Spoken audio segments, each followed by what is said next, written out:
Serving as the king's cupbearer in Susa, Nehemiah received shattering news. Jerusalem lay exposed, its walls in ruins. He wept, fasted, and prayed for months, confessing his people's sins and seeking divine favor. When King Artaxerxes noticed his sadness, Nehemiah, after a swift prayer, bravely requested permission to rebuild his ancestral city. The king granted his plea, providing official documents and supplies.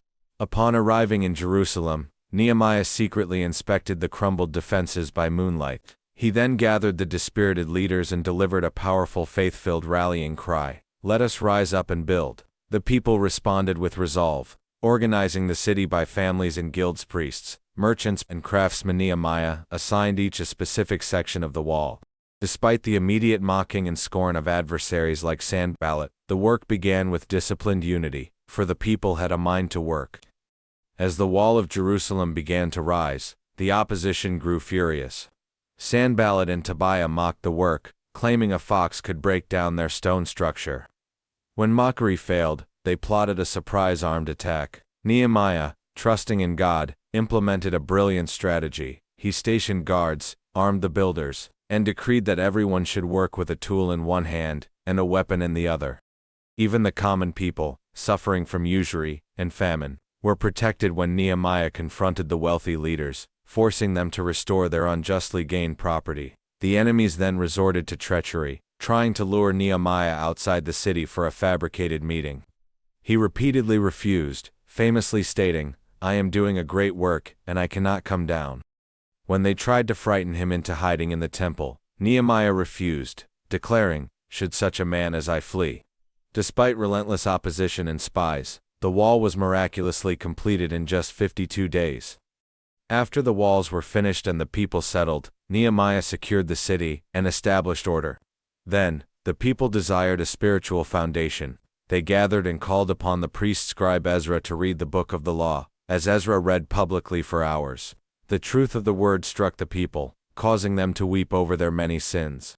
Nehemiah quickly intervened, declaring, "Do not mourn or weep, for the joy of the Lord is your strength." They turned their conviction into celebration, observing the Feast of Booths with immense joy. Soon after, the people dedicated an entire day to deep repentance. Separating themselves from all foreigners, they confessed their own sins and those of their ancestors. The Levites led them in a profound prayer that recounted God's unending faithfulness throughout history, contrasting it with Israel's chronic rebellion. They concluded the solemn assembly by formally entering into a binding covenant to walk in God's law.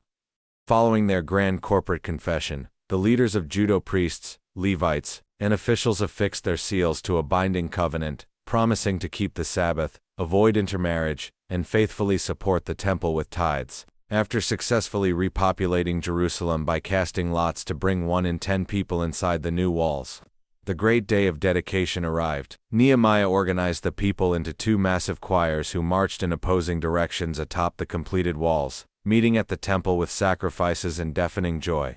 However, years later, Nehemiah returned from a trip to discover the covenant broken. The high priest had allowed the wicked adversary, Tobiah, to live in a temple storage chamber. Nehemiah furiously cleansed the temple and evicted Tobiah. He then found the people neglecting tithes and desecrating the Sabbath by trading. Nehemiah enforced the law, locking the city gates on the Sabbath. His final forceful act was to confront and drive out those who had once again intermarried with foreigners, purifying the community and restoring order. Subscribe.